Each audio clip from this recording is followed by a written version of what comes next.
can see that going into the future, in as far as possibilities, jobs and all these that I've talked about from ICT, the outlook is very bright.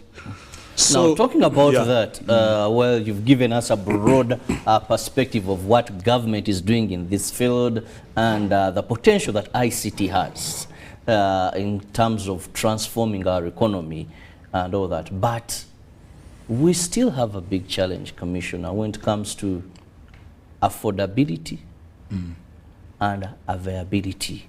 Because ICT, of course, rotates around internet availability. However good you're going to carry out a modern, scientific, whatever operation, because ICT has transformed things, still if someone cannot get access to the internet, they may not be able to do that. If someone can't afford, you rightly talked about the times of COVID-19. We had students at our institutions of learning, but the cost of them learning via internet was also another big challenge. So what is being done in terms of accessibility, in terms of affordability?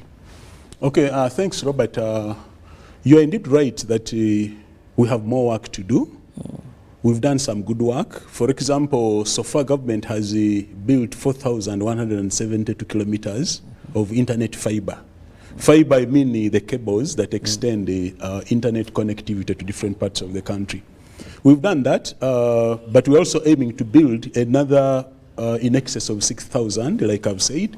And you see, for government, our interest is to give a service, not to say we are going to this place because there's money to make. We are taking internet services and connectivity to our people, because this government believes that people deserve these services. We want inclusion. So we are investing in connectivity itself, so that geographically, in fact, our target is to cover the whole country within about 6 years, so that each corner of the country, we are already in places like Koboko, Moroto. Government has taken fiber there. By the way, the private sector doesn't do these, what we call trunk connections between major cities. That is government, probably what our people may not know. The private sector normally goes into what we call last mile connectivity. If I use Kampala, last mile are places like Mutundwe, Chireka, Luzira, but the connectivity from like Kampala to Jinja, that is government that does that. Then when you reach Jinja, places like Masese or Mbale that I know well, places like, Moni, Namakwekwe, that is now the private sector.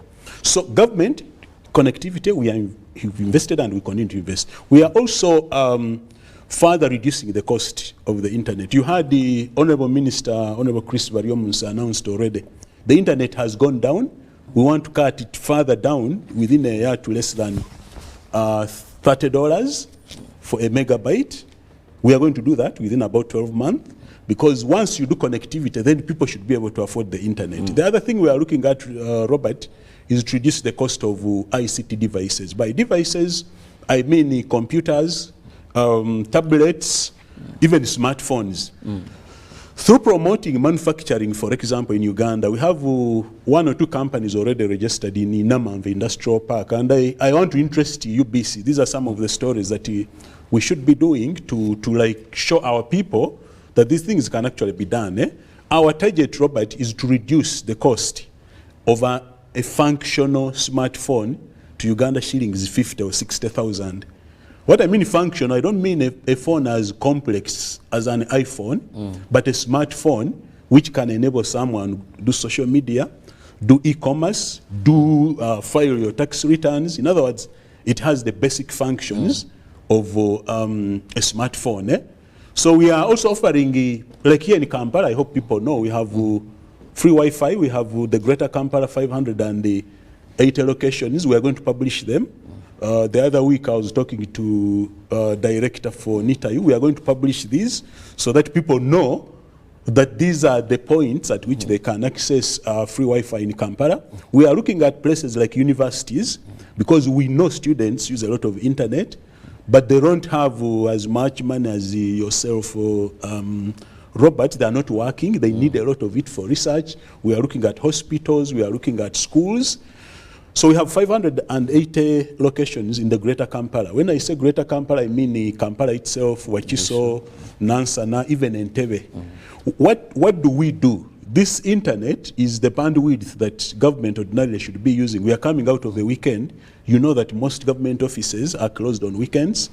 So that bandwidth is already covered by government. But also at night, most of our offices, we close them. So what do we do then? We pick that bandwidth and we release it to people to use. In Greater Kampala, already more than 2 million people use that free Wi-Fi. So we're also setting up what we call telecenters. Telecenters are places where people can go to do internet-based work. Because like we've said, we know already that some people may not be able to afford comfortably the cost of the internet, but others may also not be able to afford these devices like computers. So government is setting up what we call telecenters. We have already started on that. So that they're like business centers where people can go. In fact, we are partnering with one of our agencies, Posta Uganda and NITAU, because you know we have post offices across the country. But they have capacity, including capacity that we are not fully utilizing, considering that a lot of people migrated from these physical mailboxes. So we want to use some of that capacity to set up telecenters, partnerships with the, NITAU, the Posta Uganda, so we open them. People to access freely, you go there, Ugandans, and access internet. We are, as you know, we are also setting up computer labs in schools to promote literacy as ICT as early as primary schools through secondary, appreciating ICT. So government is doing many things to ensure that, one, there's access that you talked about through connectivity across the country. In fact, alongside fiber, we also use what we call satellite technology. That is the hard-to-reach areas. Yeah, those are hard-to-reach areas like forest reserves, mountains. Like where I come from, you cannot dig fiber up Mount Elgon. So what we do is mixing the technology, and some of those areas we use the satellite to ensure that we give connectivity that we are talking about, even where it is not possible to dig. And like lakes, you cannot dig fiber through a lake or through a forest. So that even when you're at an island? Yes, you can access, yes. So through satellite, we are taking those services even to islands, mountain areas, distant border areas. In fact, the free Wi-Fi is also offered at those border points where we have one-stop centers, where we do customs, but also immigration services.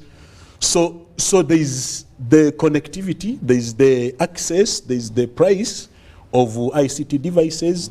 The cost of a smartphone is going to come down to between 50 and 60,000. We are already manufacturing them. In fact, we are already exporting them. And that's why I want to watch a story like this on UBC. We are exporting smartphones to countries like Morocco already. So there's the manufacturing, but there's also the taxation, because as you know, most ICT devices have either zero or very low taxes levied on them, because government knows that we are driving socio-economic transformation in Uganda through ICT. So you cannot be doing that, but you are heavily taxing computers. So we are also investing in what we call digital skills or literacy. For these guys, we train them through UCC, and even NITAU, we have skilling programs for what we call SMEs, small and medium enterprises, because even international trade has now shifted, has gone online. Definitely. If you are importing electronics from, let's say, Korea, you don't need to get on a plane and fly to Korea. You do the specifications, you book online, you give everything, and you pay again online, and they ship them for you. So government envisages ICT as driving efficiency, but also effectiveness in the private sector.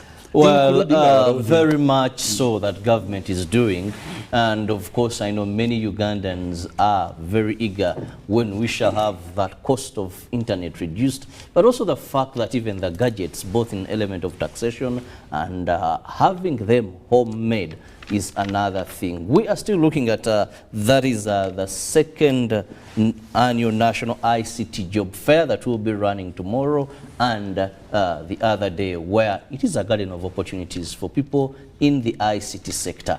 Allow me to go for a break. When I return, we'll still be discussing more regarding tomorrow and the other day's function, where I expect His Excellency to open, but also the general public is welcome. Come and partake, come and get exposure, come and see if this is your life-changing opportunity.